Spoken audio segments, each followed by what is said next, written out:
الحمد لله نحمده ونستعينه ونستغفره ونؤمن به ونتوكل عليه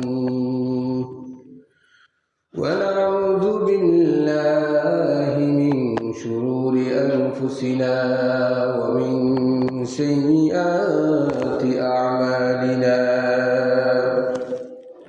من يهده الله فلا مضل له ومن يضلله فلا هادي له ونشهد أن لا إله إلا الله وحده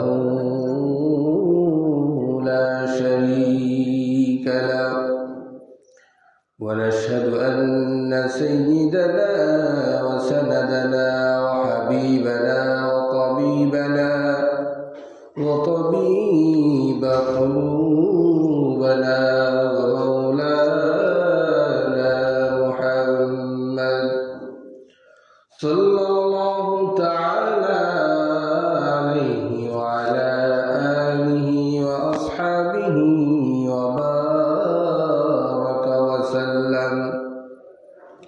أما بعد فأعوذ بالله من الشيطان الرجيم. بسم الله الرحمن الرحيم. الذين يقيمون الصلاة ومما رزقناهم ينفقون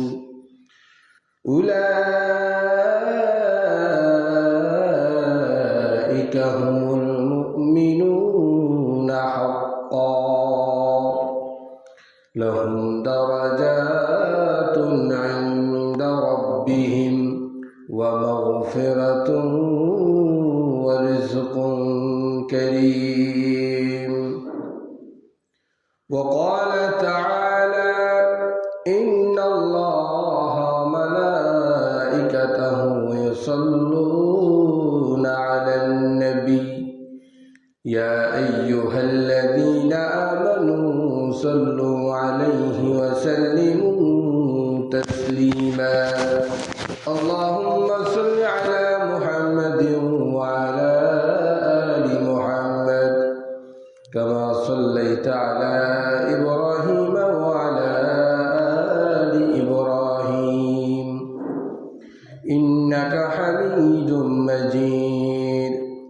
اللهم بارك على محمد وعلى آل محمد كما باركت على إبراهيم وعلى آل إبراهيم إنك حميد مجيد. بلغ العلا بكماله كشف الدجى بجماله حسنت جميع خصاله صلوا عليه وآله.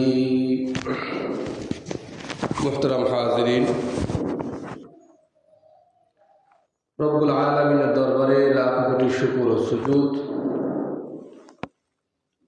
রব্বুল আলামিন আমাদেরকে সুস্থ রেখেছেন নামাজ আদায়ের জন্য, জুমার নামাজ আদায়ের জন্য।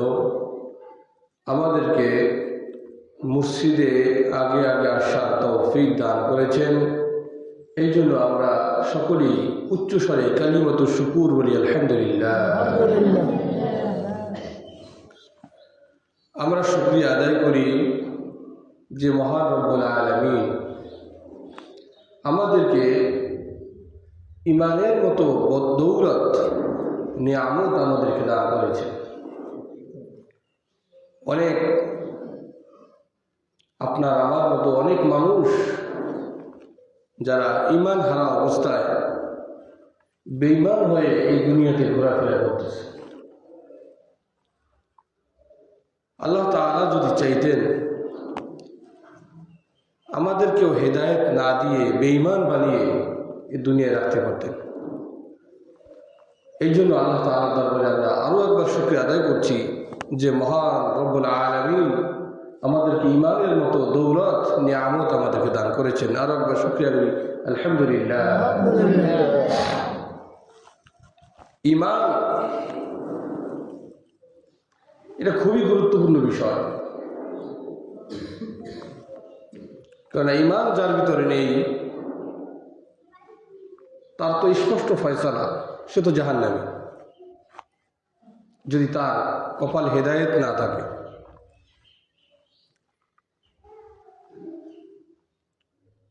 ইসলামের মূল ভিত্তি হলো 5টি।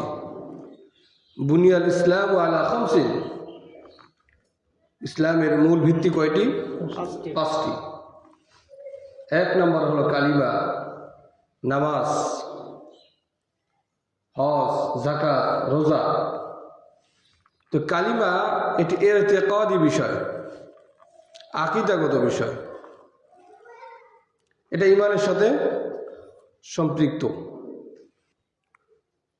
অর্থাৎ আমরা যে ইমান আনি সেটা হলো কালিমার যে বাক্য লা ইলাহা ইল্লাল্লাহ মুহাম্মাদুর রাসূলুল্লাহ,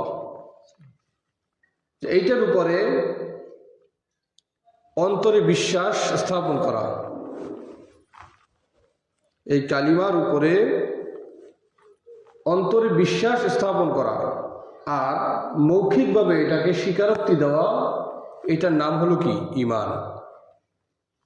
কালিমাকে অন্তরে বিশ্বাস করা আর মৌখিকভাবে এটার স্বীকারোক্তি করা, এটা হলো কি?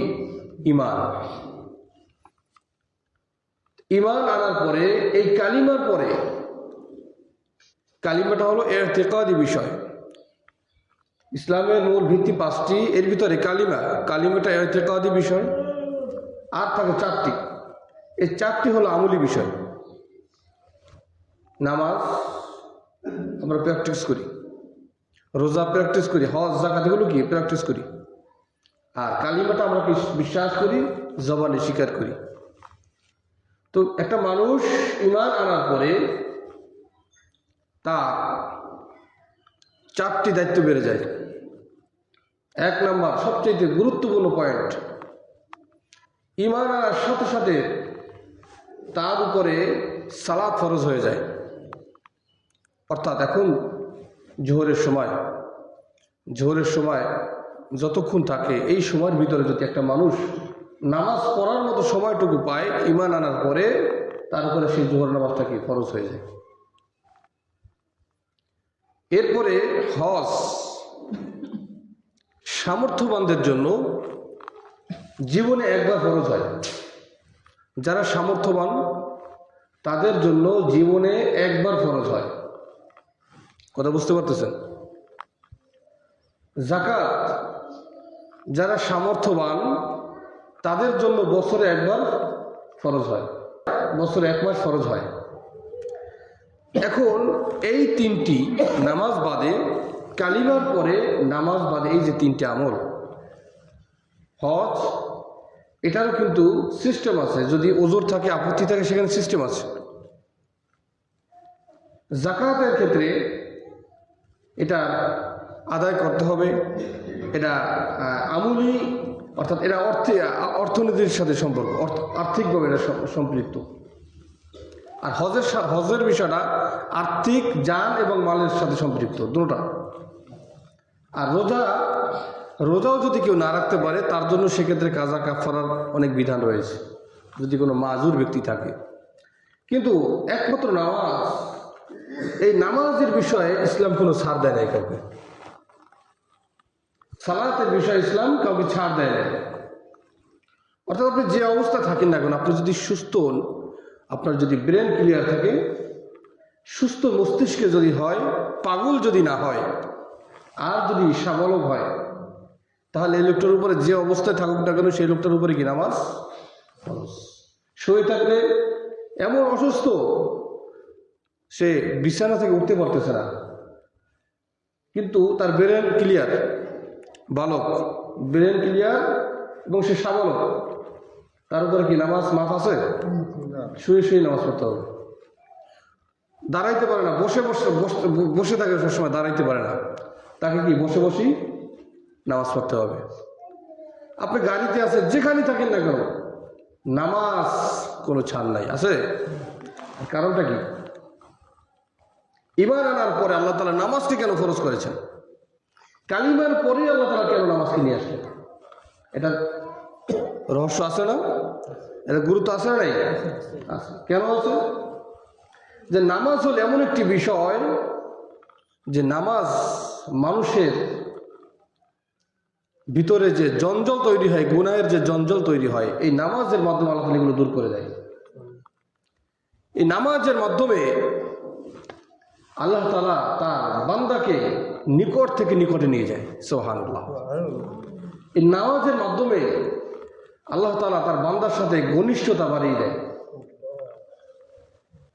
ঈমান আনার পরে এই বান্দা যাতে আল্লাহর সাথে সরাসরি সম্পর্ক হয়ে যায়, এই বান্দার সম্পর্ক যেন সরাসরি আল্লাহর সাথে হয়ে যায়, এই জন্য আল্লাহ তাআলা এই নামাজকে খুবই খুবই গুরুত্ব দিয়েছেন। কোরআনের অসংখ্য জায়গায় এই নামাজের কথা একাধিকবার বলেছেন। এর কারণ হলো, এই নামাজ যখন একটা মানুষ পড়বে, তার সাথে আল্লাহর সাথে ঘনিষ্ঠ হয়ে যাবে, সম্পর্ক নৈকট্যতা বেড়ে যাবে। এই জন্য আল্লাহ তাআলার কাছে এই নামাজ অনেক অনেক গুরুত্বপূর্ণ। আর এই নামাজ হলো ইসলামের খুঁটি। হাদিসের মধ্যে এসেছে এই নামাজ হলো কি? ইসলামের খুঁটি। আস-সালাতু ইমাদুদ্দিন, মান আকামাহা ফাকাদ আকামাদ-দ্বীন ওয়া মান হাদামাহা ফাকাদ হাদামাদ-দ্বীন। অর্থাৎ যে ব্যক্তি, এই নামাজ হলো, সালাত হলো ইসলামের কি? খুঁটি। যে ব্যক্তি এই দিনকে ঠিক রাখলো, যে ব্যক্তি সালাত আদায় করলো, সে দিনকে ঠিক রাখলো, খুঁটিকে ঠিক রাখলো। আর যে ব্যক্তি সালাত আদায় করলো না, সে এই খুঁটি ঠিক রাখলো না, সে ধর্মের যে খুঁটি, খুঁটিটাকে কি আঘাত করলো, খুঁটিটাকে ভেঙে ফেললো। আচ্ছা বলুন তো, আপনার ঘরে খুঁটি আছে না? এর ভিতরে প্রথম যে খুঁটি, আপনি যেটাকে সবচেয়ে মজবুত আকারে দেন, একটা মাঝে বা একটা জায়গায় খুঁটি থাকে, এই খুঁটিটা যদি দুর্বল হয়ে যায়, এই খুঁটিটা যদি ভেঙে যায়, তখন কি আপনার ওই ঘরটা কি ঠিক থাকবে? ঘরটা কিন্তু দুর্বল হয়ে যাবে, ভেঙে যাবে। এই জন্য এই খুঁটি, নামাজ ধর্মের খুঁটি, এই খুঁটি যদি আপনি ভেঙে ফেলেন, এই খুঁটি যদি আপনি নষ্ট করে ফেলেন, আপনার দিন কিন্তু থাকবে না, আপনার ইসলামিয়া, আপনার মুসলমানিত্ব কিন্তু আর থাকবে না। এর জন্য আল্লাহ তাআলা রাসূল সাল্লাল্লাহু আলাইহি ওয়াসাল্লাম হাদিসের মধ্যে অনেকবার বলেছেন যে, যে ব্যক্তি নামাজ ছাড়লো সে কুফরি করলো, যে ব্যক্তি নামাজ ছাড়লো সে কুফরি করলো। আর যে ব্যক্তি, মুসলমান এবং কাফিরের মধ্যে পার্থক্য হয়েছে সালাত। বাইনাল আবদি ওয়াল কুফরি তারকুস সালাত। মুসলমান এবং কাফের মধ্যে পার্থক্য হলো সালাত। যে ব্যক্তি সালাত ছেড়ে দিল, সে আল্লাহ তাআলার সাথে কুফরি করলো, সরাসরি আল্লাহ তাআলার সাথে কুফরি করলো। এই জন্য নামাজের প্রতি অবশ্যই আমাদেরকে দায়িত্বশীল হতে হবে, গুরুত্ব দিতে হবে। নামাজ হইল এমন এক ইবাদত, নামাজ হইল এমন এক ইবাদত, যে ইবাদত রাসূল সাল্লাল্লাহু আলাইহি ওয়াসাল্লামের উপরে রব্বুল আলামিন অসংখ্য বিধান নাজিল করেছেন, অনেক ফরজিয়াত নাজিল করেছেন, অনেক হুকুম আহকাম নাজিল করেছেন।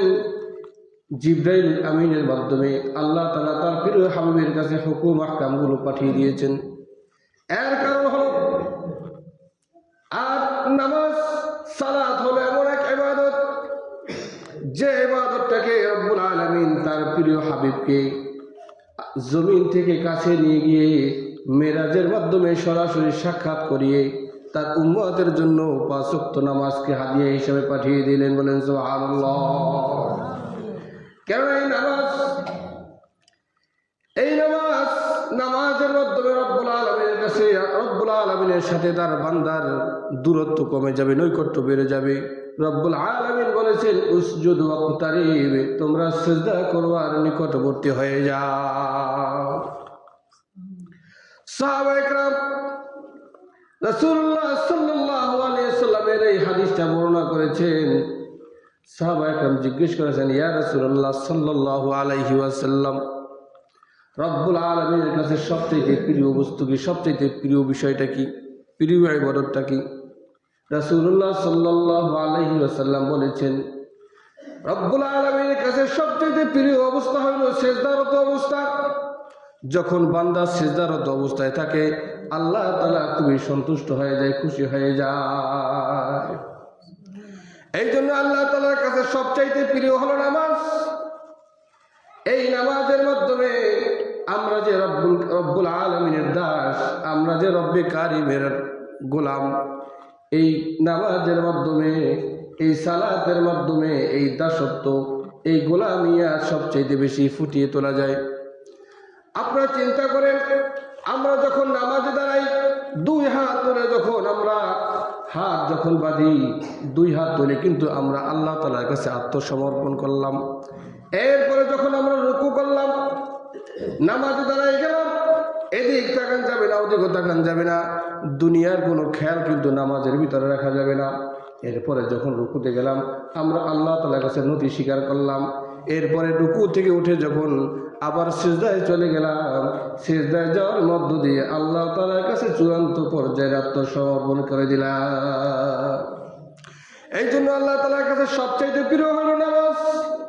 এই কারণে রব্বুল আলামিন সৃষ্টি জীবের প্রতিটা মাখলুক, প্রতিটা সৃষ্টির উপরে আল্লাহ তাআলা নামাজকে ফরজ করে দিয়েছেন। প্রতিটা সৃষ্টি জীব যার যার অবস্থা অনুযায়ী সে নামাজ পড়ে। আমরা যে দেখি গাছগুলো দাঁড়িয়ে আছে, গাছগুলো দাঁড়িয়ে আছে, পাতাগুলো নড়াচড়া করতেছে, এই গাছগুলো কিন্তু এমনি এমনি দাঁড়াইয়া নাই। এই গাছগুলো দাঁড়াইয়া দাঁড়াইয়া তারা কিন্তু নামাজরত অবস্থায় আছে, সালাদরত অবস্থায় আছে, তারা কিয়াম করতেছে। এই গাছ কিন্তু রুকু করতে পারে না, সিজদা করতে পারে না। এদের নামাজ হলো দাঁড়াইয়া দাঁড়াইয়া আল্লাহ তাআলা তাসবিহ তাহলিল আদায় করতে থাকবে। বলেন সুবহানাল্লাহ। এরপরে আপনি যখন চতুষ্পদ প্রাণী, চার পা বিশিষ্ট জন্তু যখন আপনি দেখবেন, এই জন্তুর দিকে আপনি তাকাইয়া দেখেন, এরা কিন্তু দাঁড়াইতে পারে না, এরা কিন্তু ক্যাম করতে পারে না, মানুষের মতো ক্যাম করতে পারে না। এই জন্তুগুলো কিন্তু সিজদা করতে পারে না। এরা দেখবেন রুকুর মতো অবস্থায় আছে, নতি স্বীকার করে আছে, আল্লাহর কাছে রুকু অবস্থায় আছে। এরা এই অবস্থায় আল্লাহ তাআলার তাসবিহ তাহলিল গুলো আদায় করতে থাকে। এরপরে আপনি যদি সাপের দিকে তাকান, এই সাপ কিন্তু দাঁড়াইতে পারে না, এই সাপগুলো কিন্তু রুকু করতে পারে না, সিজদারত অবস্থায় আছে। সিজদায় থেকে থেকে এই সাপগুলো আল্লাহ তাআলার তাসবিহ তাহলিল আদায় করতে থাকে। আপনি যদি পাহাড়ের দিকে তাকান, পাহাড় পর্বতের দিকে যদি আপনি তাকান, এই পাহাড় পর্বতগুলো কিন্তু দাঁড়াইতে পারে না, এরা কিন্তু রুকু করতে পারে না, সিজদাও করতে পারে না। এরা তাশাহুদ যেমনি আমরা পড়ি, আত্তাহিয়াতু যে সূরা থাকে আমরা বসে বসে তাশাহুদ পড়ি, আত্তাহিয়াতু সূরাতে বসে বসে এই পাহাড়গুলো দিন 24 ঘন্টা তাসবিহ তাহলিল আদায় করতে থাকে। এই জন্য আল্লাহ তাআলা বলেন, কুল্লুন ক্বাদ আলিমা সালাতাহু ওয়া তাসবিহা আল্লাহু আলীমুম বিমা ইয়াফআলুন। রব্বুল আলামিন বলেন, প্রতিটা প্রাণী, প্রতিটা সৃষ্টিজীব তার নামাজ এবং তাসবিহ সম্পর্কে জেনে নিয়েছে। অর্থাৎ গাছগুলো দেখবেন এরা দাঁড়িয়ে থাকে, এরা কেমনি তাসবিহ তাহলিল করবে সব কিছু আল্লাহ তাআলার কাছে জেনে নিয়ে তাদের প্রত্যেকের সৃষ্টির হালত অনুযায়ী তারা তাসবিহ তাহলিল নামাজ কিয়াম করতে থাকে। সুবহানাল্লাহ। কিন্তু আজকে মানুষকে আল্লাহ তাআলা পরিপূর্ণ নামাজের যে সিস্টেমগুলো আছে, আল্লাহ তাআলা সব সিস্টেমের মানুষকে এই নিয়ামত দান করেছেন। তারা রুকু করতে পারবে, সিজদাও করতে পারবে, আবার এরা কিয়ামও করতে পারবে। কিন্তু গাছ এরা শুধু কিয়ামই করতে পারবে, চতুষ্পদ প্রাণী এরা শুধু রুকুই করতে পারবে, সাপ এরা শুধু সিজদাই করতে পারবে, পাহাড় পর্বত এরা শুধু আত্তাহিয়াতুই পড়তে পারবে, তাশাহুদের সূরাতেই বসে বসে তাসবিহ তাহলিল করতে পারবে, এরা সিজদা করতে পারবে না। কিন্তু মানুষ এরা সিজদাও করতে পারবে, কিয়ামও করতে পারবে। এই জন্য আল্লাহ তাআলা মানুষকে এই নিয়ামত দান করেছেন। মানুষ যদি এই নামাজগুলো ঠিকমতো আদায় করে, মানুষ যদি ঠিকমতো এই 5 ওয়াক্ত নামাজ আদায় করে, আল্লাহ তাআলা বলেন, আমি তোমাদেরকে 50 ওয়াক্ত নামাজের সওয়াব আমি তোমাদেরকে দান করব। এর বিনিময়ে তোমাদেরকে কিয়ামতের ময়দানে আমি জান্নাতের অফুরন্ত নিয়ামত দান করব। সুবহানাল্লাহ। কিন্তু গাছপালা, অন্যান্য জন্তু এরা কিন্তু এই নামাজের বিনিময় পাবে না। এরা যে সালাত আদায় করতেছে, এরা যে কিয়াম করতেছে, এরা যে তাসবিহ তাহলিল করতেছে, এরা কিন্তু আর বিনিময় পাবে না, কারণ এদের নামাজটা অসম্পূর্ণ। এই জন্য আল্লাহ তাআলা এদেরকে বিনিময় দেবেন না। কিন্তু মানুষকে সম্পূর্ণ নামাজ পড়ার কারণে আল্লাহ তাআলা এদেরকে পরিপূর্ণ বিনিময় দান করবেন। এই নামাজ শুধু আমাদের উপরেই ফরজ ছিল না, এই নামাজ কিন্তু আমাদের পূর্ববর্তী যত নবী রাসূলগণ এসেছিলেন তাদের উম্মত, তাদের উপরেও কিন্তু এই নামাজ কিন্তু ছিল, ফরজ ছিল। প্রত্যেকটা যুগে যুগে এই নামাজটা ফরজ ছিল, কিন্তু আমাদের সিস্টেমে না, এক একজনের নামাজ এক এক সময় ভিন্ন রূপে ছিল। এই জন্য রব্বুল আলামিন বলেন, ওয়াকানা ইয়া'মুরু আহলাহু বিস-সালাতি ওয়াজ-যাকাহ ওয়া কানা 'ইনদা রাব্বিহি মারদিয়্যা। হযরত ইসমাঈল আলাইহিস সালাম তার পরিবার বর্গকে, তার পরিবারের লোকদেরকে নামাজ এবং সালাত এবং যাকাত আদায় করার ব্যাপারে আদেশ করতেন। এই জন্য রব্বুল আলামিন ইসমাঈল আলাইহিস সালামের উপরে সন্তুষ্ট হয়ে যাইতেন। রব্বুল আলামিন বলেন, হযরত মূসা আলাইহিস সালাম সম্পর্কে রব্বুল আলামিন কোরআনে কারিমে বলেন, ইন্নানি আনাল্লাহু লা ইলাহা ইল্লা আনা ফা'বুদনি ওয়া আকিমিস সালাতা লিযিকরি। রব্বুল আলামিন মূসা আলাইহিস সালামকে আদেশ করতেন, হে মূসা, নিশ্চয়ই আমি আল্লাহ, আমি ছাড়া অন্য কোনো ইলাহ নাই, অন্য কোনো উপাস্য নেই, অতএব আপনি আমারই ইবাদত করেন আর আল্লাহর শরণার্থে আপনি সালাত কায়েম করেন। হযরত ইব্রাহিম আলাইহিস সালাম তিনি তার রবের নিকট দোয়া করতেন, রব্বি জাআলনি মুকিমাস সালাতি ওয়া মিন যুররিয়্যাতি রব্বানা ওয়া তাকাব্বাল দুআ। ইব্রাহিম আলাইহিস সালাম দোয়া করতেন, হে আমাদের পালনকর্তা, আপনি আমাকে এবং আমার সন্তানদেরকেও আপনি নামাজ আদায়কারীদের অন্তর্ভুক্ত করে দিন এবং আমাদের দোয়াগুলোকে আপনি কবুল করে নিন। রাসূলুল্লাহ সাল্লাল্লাহু আলাইহি সাল্লামের উপরে আল্লাহ তাআলা আদেশ করতেন, ওয়া'মুর আহলাকা বিস-সালাতি ওয়াসতাবির আলাইহা লা নাসআলুকা রিজকা নাহনু নারযুকুকা ওয়াল আকিবাতু লিত-তাকওয়া। হে রাসূল, আপনি আপনার পরিবার বর্গকে আপনি নামাজের ব্যাপারে আদেশ করুন, তারা যেন সালাত কায়েম করে, আর আপনিও এর উপরে অবিচল থাকুন। আমি আপনার কাছে রিজিক চাই না, বরং আমি আপনাকে রিজিক দেই। এই জন্য এই নামাজ শুধু আমাদের উপর নয়, নবী রাসূলদের উপরও কি নামাজ ফরজ ছিল। এর কারণ হলো, এই নামাজ যখন বান্দা শুরু করবে, এই নামাজ যখন বান্দা শুরু করবে, তখন আল্লাহ তাআলার সাথে তার ঘনিষ্ঠতা বেড়ে যাবে। তখন শয়তান তাকে ধোঁকা দিলেও সে যদি নামাজকে কন্টিনিউ করতে পারে, তখন এই ধোঁকা কোনো কাজে লাগবে না, শয়তান ব্যর্থ হয়ে যাবে। এই নামাজ তাকে ওই খারাপ কাজ থেকে তাকে বাঁচিয়ে রাখবে। এই জন্য মানুষ যখন বিপদে পড়ে যায়, মানুষ যখন কোনো সমস্যার মধ্যে পড়ে যায়, মানুষ যখন দুনিয়াবি কোনো ঝামেলার মধ্যে পড়ে যায়, তখন এদিক সেদিক ছুটাছুটি না করে নামাজে যদি দাঁড়াইয়া যায়, নামাজে দাঁড়াইয়া যখন যাইবে, আল্লাহর কাছে যখন চাইবে, দুনিয়ার সকল সমস্যাগুলো যিনি সমাধান করে দিবেন, চিৎকার দিয়া বলেন তিনি কে? রাসূলুল্লাহ সাল্লাল্লাহু আলাইহি সাল্লাম হযরত হুযায়ফা রাদিয়াল্লাহু তাআলা আনহু হতে বর্ণিত, রাসূলুল্লাহ সাল্লাল্লাহু আলাইহি সাল্লাম তিনি যখন কোনো বিপদের মধ্যে পড়ে যেতেন, তিনি যখন কোনো সমস্যার মধ্যে পড়ে যেতেন, দুনিয়াবি কোনো সমস্যার মধ্যে পড়ে যেতেন, সাথে সাথে রাসূলুল্লাহ সাল্লাল্লাহু আলাইহি ওয়াসাল্লাম নামাজের মধ্যে দাঁড়ায় যেতেন। শুধু তাই নয়, সাহাবায়ে কেরাম তারা যখন বিপদের মধ্যে পড়ে যেতেন, তারা যখন দুনিয়াবি কোনো সমস্যার সম্মুখীন হয়ে যেতেন, সাথে সাথে নামাজে দাঁড়ায় যাইতেন, আর এই নামাজে দাঁড়ায় যাওয়ার পরে সকল সমস্যা দূর করে যিনি দিতেন, চিৎকার দিয়া বলেন তিনি কে? এই জন্য নামাজ পড়ার দরকার আছে না নাই? আমাদের নামাজ, মুসলমানদের সবচাইতে বড় অস্ত্র হইল নামাজ। এরা যখন বিপদের মধ্যে পড়ে যাবে, নামাজে দাঁড়ায় যাইবে, দুনিয়ার কোনো শক্তি নাই, এমন কোনো শক্তি নাই মুসলমানদেরকে পরাজিত করে রাখতে পারবে। যদি আমরা ঠিক মতো নামাজ ধরতে পারি, কোরআন যদি আমরা ঠিক মতো ধরতে পারি, কোনো শক্তি, এমন কোনো পরাশক্তি নাই যে শক্তি দিয়ে মুসলমানদেরকে দাবিয়ে রাখতে পারবে। কথা ঠিক কিনা? আজকের এই বিশ্বে যত হানাহানি মারামারি দেখেন, সব কিছুর পিছনে মুসলমান যদি তাদের কোরআন এবং নামাজকে আঁকড়ে ধরতে পারত, তাহলে কোনো শক্তি নেই। এই কোনো যত বোমা বলেন, অস্ত্র বলেন, কোনো অস্ত্র দিয়ে আমরা যদি স্বাভাবিকভাবে আফগানিস্তানের দিকে যদি আমরা তাকাই, আমেরিকার তুলনায় আফগানিস্তানের কি আসলে কোনো শক্তি আছে?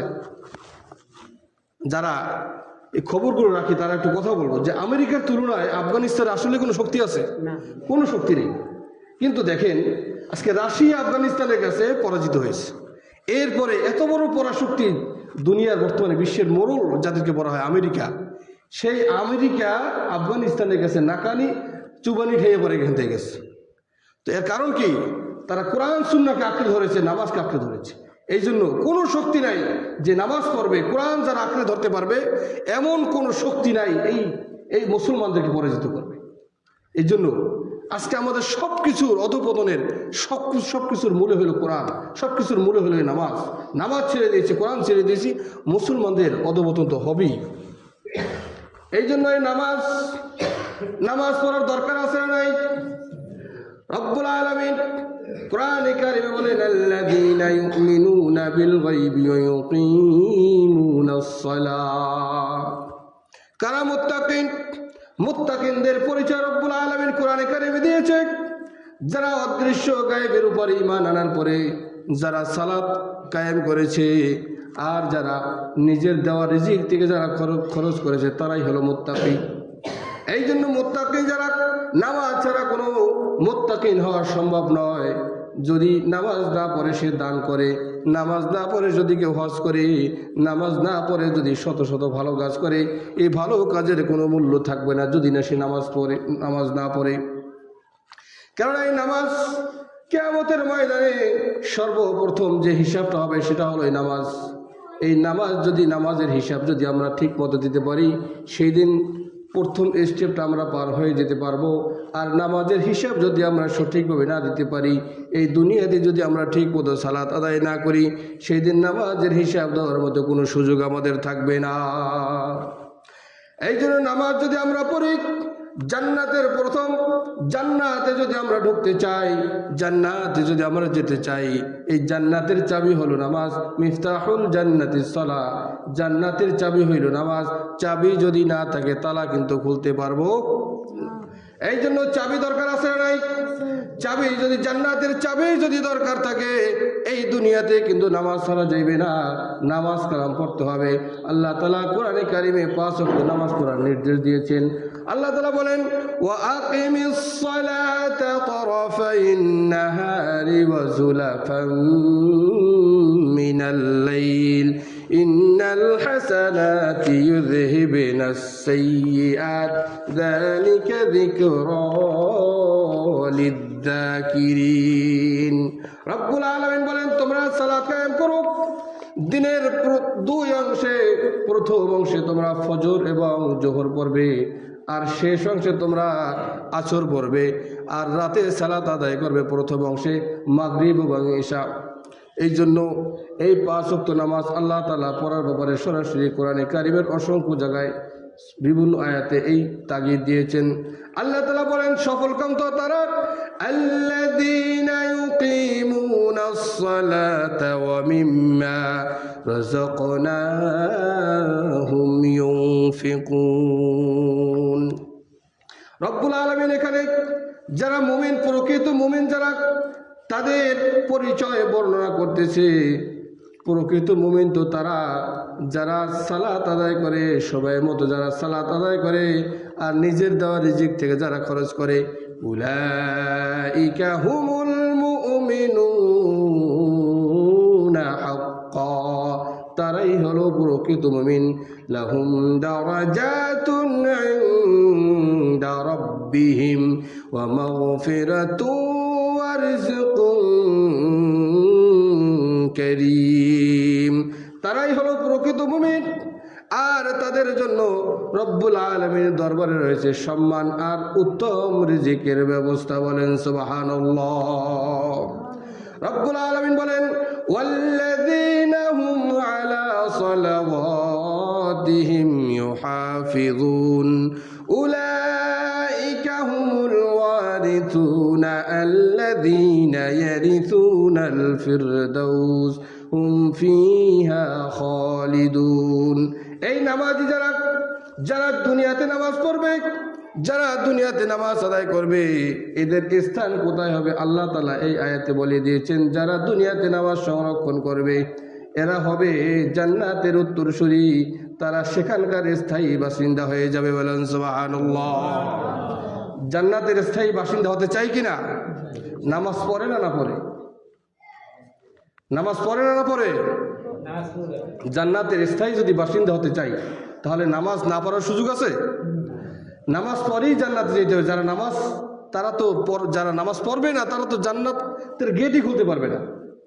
তো জান্নাতের স্থায়ী বাসিন্দা যদি আমরা হতে চাই তাহলে অবশ্যই দুনিয়াতে নামাজ আদায় করতে হবে। নামাজ পড়েই জান্নাতে যাইতে হবে। নামাজ না পড়ে জান্নাতে যাওয়ার কোনো সুযোগ, জান্নাতে কিন্তু ওই পরকালে কিন্তু কোনো ফাঁকফোকর থাকবে না যে কোনো টাকা আছে, দুনিয়াতে অনেক টাকা পয়সা কামাই করেছে, ওখান থেকে 10 লাখ টাকা ঘুষ মেরে দিলে মনে হয় জান্নাতের প্রথম স্টেপ পার হয়ে যাবে। কোনো সুযোগ আছে? আছে কোনো সুযোগ? নামাজ বাদ দিয়ে যদি আমরা সম্পদের পিছনে লেগে যাই তাহলে এই সম্পদ তো জান্নাতে যাওয়ার জন্য কোনো কাজে লাগবে না। লাগবে? তাহলে জান্নাতে যাওয়ার পিছনে সবচাইতে কাজে লাগবে কি? সালাত। সালাত যদি আপনি টাইম মতো আদায় করতে পারেন, আপনি ঈমান আনার পরে যদি আপনি সালাতটা ঠিক রাখতে পারেন, এরপরে দেখবেন এই সালাত যদি আপনি ঠিক মতো আদায় করতে পারেন, আপনার এই নামাজ অন্যান্য গুনাহ থেকে আপনাকে টেনে টেনে নিয়ে আসবে। ঠিক কিনা? এই নামাজ আপনাকে অন্যান্য গুনাহ থেকে টেনে টেনে নিয়ে আসবে। এই জন্য আমরা সকলেই জান্নাতের স্থায়ী বাসিন্দা হতে চাই।